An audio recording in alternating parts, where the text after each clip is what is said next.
Saludos a Mexico, mi amigos y amigas. Okay, I'm mighty glad to be alive today, and I hope that you are too, my fellow yogic travelers, as we continue to live, laugh, love, learn, linger, live the life we love. I took a day off yesterday for traveling. I'm going to try to keep it together and don't have all my resources available, but I'll wing it as best as I can. It's Tuesday. What does that mean? I'm not sure. That means I'm supposed to what? Sing a song? I'm not sure what song that is. So I'll pause. It's Valentine's Day, so for those of you who have a certain someone who you love, or if it's just a love of the divine, you ask how much I need you, must I explain? I need you, oh my darling, like roses need rain. You ask how long I love you, I'll tell you true until the 12th of never. I'll still be loving you. Hold me close, never let me go. Hold me close, melt my heart like April snow. I love you till the bluebells forget to bloom. I love you until the clover has lost its perfume. I love you till the poets run out of rhymes, until the 12th of never, and that's a long, long time, until the 12th of never, and that's a long, long time. Hit the G major 7th there. Anyway, keep the love flowing. I want to go back and share something that periodically I go back and remind everybody about. Joseph Campbell is one of the main intellectual mentors for me. His yoga was underlining, and he brought a lot of interesting topics to the forefront of my consciousness, which I want to share with you. And the first one I want to share today is the four aspects of mythology. For something to be a living mythology or just a mythology, it has to have four components to it, which you call the mystical, the sociological, the pedagogical, and I forgot the last one.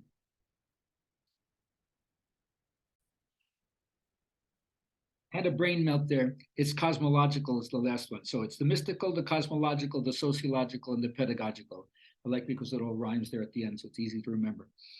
So the first part of a good mythology is it hooks you up to the great mystery of life.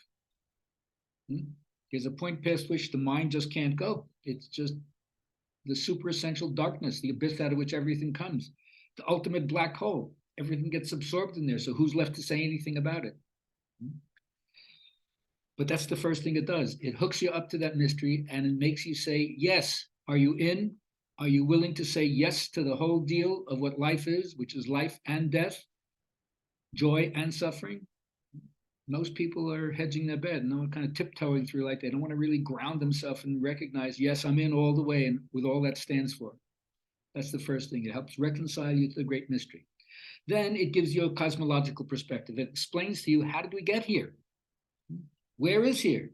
And what are we supposed to be doing here? That's our Genesis story, you could say. So it moves from mysticism to Genesis. Then we have the sociological aspect of the mythology. It gives the rules for conduct. It tells each people who they are and what they're supposed to be doing here. So now it has a kind of binding to the tribe or the culture or the nation. And it brings everybody together on the same page. And we all say, yes, that's who we are. And then once you get the sociological teaching, then it breaks down further into the pedagogical teaching, which in yoga is called the yamas and niyamas, the individual teachings to help you go through the vicissitudes of life with wisdom, hopefully. And if you understand that, then you understand that's what mythology does. So yoga talks about the great mystery. They point to the word Brahman, which by definition, it's supposed to point beyond itself to something that can't be soiled by the tongue, isn't a concept. Everybody knows that it is, but what it is, nobody knows. And then they have the 24 cosmological principles that filter down from the motor of creation to eventually evolution that creates form. The universe is in the business of better bodybuilding, and it's continuing. So I don't know how long the human form will last before it moves to another and better vehicle to express what consciousness really is. And then it has the sociological perspective. From the Indian point of view, it has the 4 stages of life: the student, householder, forest dweller, and renunciate. It teaches you the aims of life, how to artha, accumulate what you need, kama, enjoy the gifts of life, but put it on the wheel of dharma so that you're a righteous person as you're going about life, and then always use everything as a movement towards moksha, or freedom or liberation. So it explains what the whole sociological condition is. And then after that, it tells you the yamas and niyamas. It gives you the individual recipe for the yoga cookbook. So I hope that you all follow that and get off on that. Keep practicing that till you draw your last breath. Hopefully I'll see you tomorrow.